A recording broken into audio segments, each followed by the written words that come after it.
Hi, this is Team 11. We are Tiffany Scott, Taylor Moody, and Jansen Mickelson.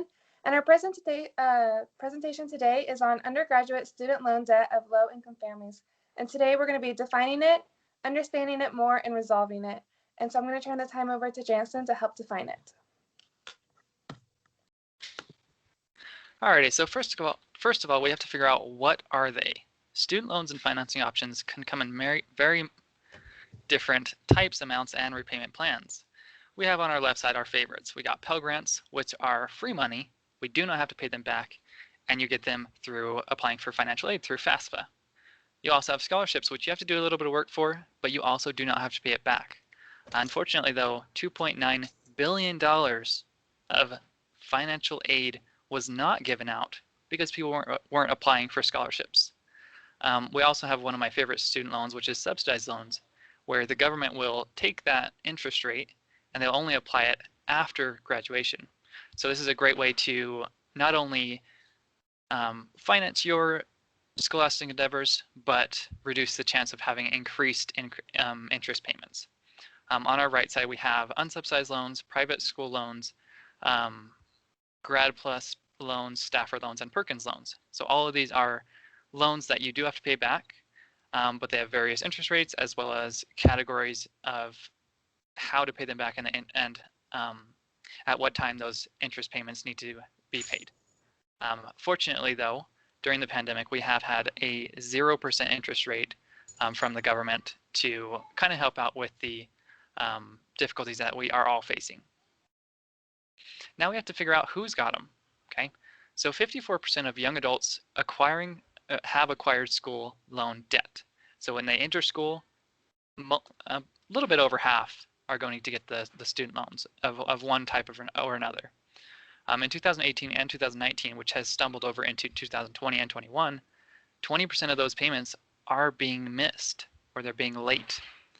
50% of the borrowers do not even have a bachelor's degree. So these are all undergraduate students that do not have a bachelor's.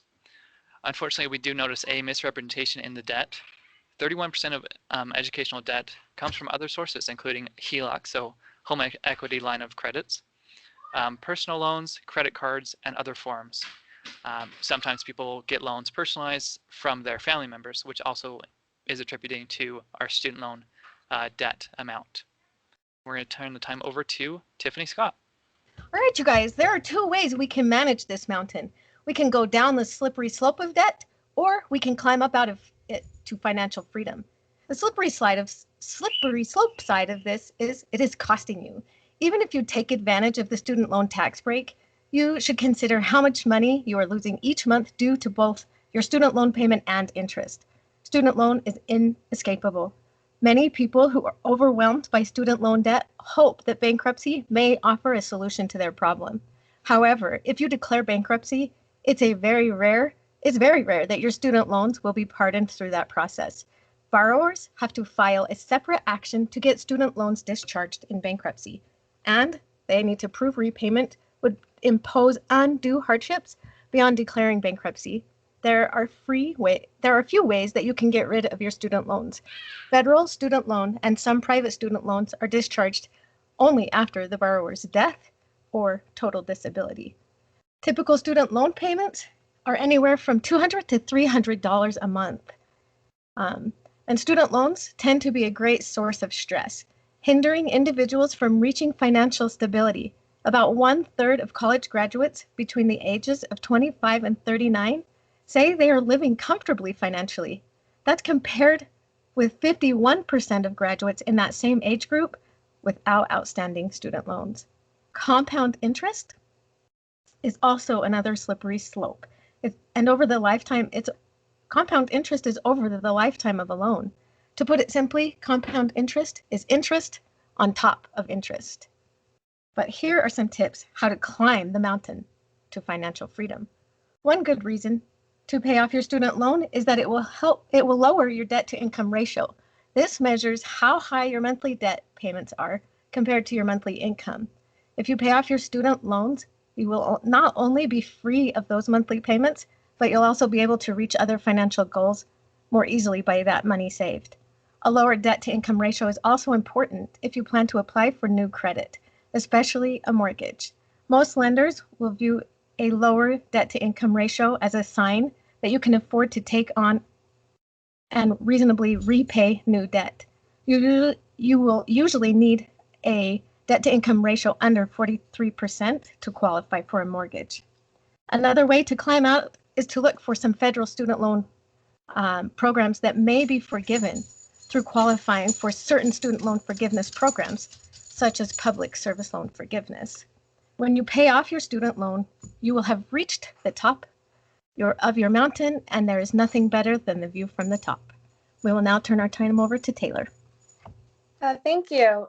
So we have some resources that can really help out. As you can see, there's lots of effects from student loan debt, and it can be detrimental. And evidence shows that graduates with high debt burdens work more and are less satisfied.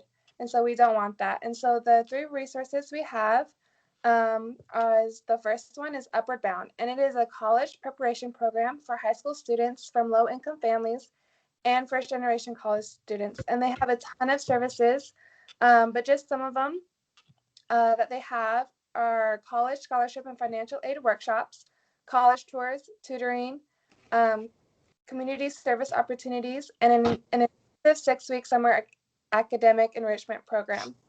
The second one is Money Fit, and they help Utah residents find debt relief, especially when it comes to paying off credit cards and other unsecured debt. They teach people the perils of being in debt and how they can build a solid financial foundation. They're very proactive in their approach to finances, and they really try and teach you about it, which is awesome. The third one is the Utah Labor Commission, and they have a lot of services as well. And some of them are debt forgiveness, Utah Occupational Safety Health, Adjunction, Utah Anti-Discrimination, and Labor.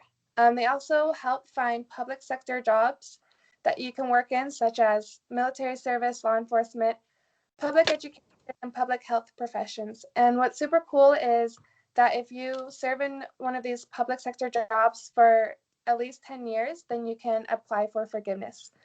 Also remember that there is the website studentaid.gov, which will give you lots of information on student aid and scholarships, so make sure to check that out. And that concludes our presentation on student loan debt in low-income families. And thank you so much for watching and listening to our presentation. And we hope you learned a lot. And the end.